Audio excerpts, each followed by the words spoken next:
반갑습니다. 오늘도 여러분들의 성공적인 배팅 라이프를 위해 불철주야 분석하는 분석의신입니다. 책임감을 가지고 100%의 적중률이 아니라도 반드시 수익 실현을 도와드리겠습니다. 널려있는 뻔한 자료는 빠르게 넘기고 포인트만 집어 이 영상 하나로 여러분의 판단이 설 수 있게 하겠습니다. 구독과 좋아요 눌러주시면 감사하겠습니다. 첫 번째 경기는 베네수엘라와 파라과이입니다. 베네수엘라 축구 대표팀은 현재 피파 랭킹 57위에 속하고 있습니다. 베네수엘라 팀은 후반전에 문제가 생길 가능성이 크다고 보입니다. 주력 선수인 링콘과 론돈 등이 나이가 많아진 상태이기 때문에 에너지 레벨이 낮아질 수 있습니다. 수비적인 스타일로 경기를 운영하고 있지만 전 콜롬비아전에서도 후반 시작 직후 골을 내어주며 패배를 했습니다. 특히 파라과이는 에너지 레벨과 압박 능력이 뛰어난 팀으로 베네수엘라에게 어려움을 줄 수 있습니다. 에르난데스, 아뇨르는 내일 경기에 출전하지 않습니다. 파라과이 축구 대표팀은 현재 피파 랭킹 49위입니다. 파라과이의 전 경기에서 빈공이라는 단점이 두드러졌습니다. 상대팀의 퇴장으로 수적으로 앞서갔지만 결국 득점에 실패하고 무승부로 끝났습니다. 알미론의 킥 능력이 좋지만 불안정한 편입니다. 또한 알미론이 막히면 득점 루트가 명확하지 않아 파라과이의 공격을 대응하기 어려울 수 있습니다. 하지만 알미론은 팀의 밸런스를 크게 이끌어내는 역할을 합니다. 실바, 곤잘레스, 발테스는 이번 경기에 오르지 않습니다. 결론을 말씀드리자면 베네수엘라나 파라과이나 양팀 모두 빈공과 낮은 득점 전략을 사용하고 있기 때문에 9월 13일 승부에서는 파라과이의 승리가 더 가능성이 높아 보입니다. 하지만 무승부일 가능성도 있겠습니다.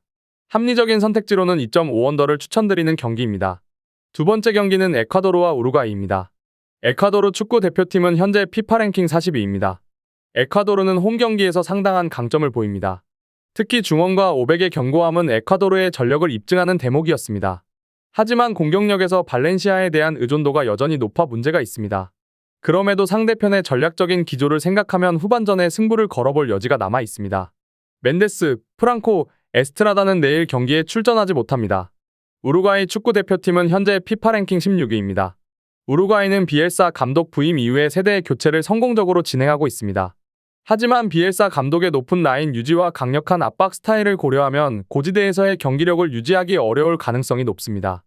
이전에도 에콰도르 홈에서 2연패한 적이 있어 우루과이가 에콰도르 홈에서만 힘을 발휘하지 못했던 경우도 있었습니다. 무슬레라, 코아테스, 고딘, 카세레스, 히메네스, 베시노, 벤탄쿠르, 수아레즈, 카바니는 내일 경기에 오르지 못합니다. 우루과이가 에콰도르를 만나 실수가 잦을 것으로 보이고 에콰도르의 중원과 견고한 수비를 생각하면 버거워할 수도 있겠지만 한 선수에 의지하는 에콰도르도 확실히 승리를 할 것이라고 할 수는 없습니다. 따라서 9월 13일 경기에서 낮은 점수로 무승부가 나올 가능성이 높겠습니다. 합리적인 선택지로는 2.5언더를 추천드리는 경기입니다. 세 번째 경기는 볼리비아와 아르헨티나입니다. 볼리비아 축구 대표팀은 현재 피파 랭킹 83위입니다. 볼리비아는 고산지대의 특성을 활용한 홈 경기로 악명이 높습니다. 그 중에서도 아르헨티나를 상대로 홈에서 승리한 경험이 있지만 근래 전력이 약화되어 홈에서도 아르헨티나에게 2연패하며 지리적 이점만으로는 충분하지 않다는 것을 깨달았습니다. 베자라노, 라말로, 저스티니아노는 내일 경기에 오르지 않습니다. 아르헨티나 축구 대표팀은 현재 피파 랭킹 1위입니다.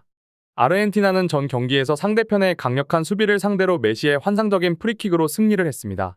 이번에는 볼리비아 원정 경기로 나가는 일정이지만 나이가 들고 스피드가 떨어진 메시의 회복 속도를 생각하면 중요한 순간에 다른 선수들이 팀을 구원할 것으로 예상됩니다. 전력 차이는 커서 승리가 당연하지만 득점에 너무 많은 에너지를 소비하지 않을 것으로 예상됩니다. 아쿠냐, 로셀소, 디발라는 이번 경기에 출전하지 않습니다. 결론을 말씀드리자면 홈에서의 볼리비아가 까다로운 상대이지만 전력 차이가 크기 때문에 홈 이점이 크게 작용하지 않았습니다.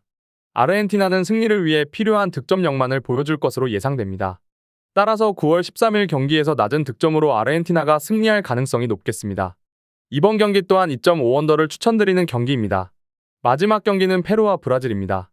페루는 파라과이 원정 경기를 무승부로 끝내고 이번 경기에서도 수비와 역습에 집중한 운영으로 돌파구를 찾으려 할 것입니다. 그러나 전반적인 힘이 떨어지는데 이런 전략이 얼만큼의 효과를 보일 수 있을지는 고민해봐야 합니다. 브라질은 볼리비아와의 승부에서 승리하면서 막강한 힘을 뽐냈습니다. 이번에도 공격에 집중하며 돌파구를 찾으려 할 것입니다. 수비에서 조금 불안정한 면이 있긴 했지만 이번 승부에 절대적인 영향을 끼칠 만큼은 아닐 것입니다. 결론을 말씀드리자면 브라질이 공격에 집중한 상황에 지금의 페루가 과연 이에 맞설 수 있을지는 고민해봐야 합니다. 두 팀이 지닌 파워 차이가 상당한데 차이는 쉽게 벌어질 수 있습니다. 브라질이 간단히 승리를 따낼 것입니다. 브라질의 승리를 추천드립니다. 제가 지금 드리는 정보는 초안을 바탕으로 널려있는 뻔한 자료는 다 패스하고 간략하게 설명을 드린 것입니다. 추가적인 조합을 원하신다면 구독과 좋아요를 눌러주시면 감사하겠습니다. 더 다양한 경기에 대한 세부적인 분석과 결과를 궁금하시다면 영상 하단의 고정 댓글을 확인해주세요. 여러분이 건전한 스포츠 문화를 즐기실 수 있도록 항상 최선을 다하도록 하겠습니다. 시청해주셔서 감사합니다.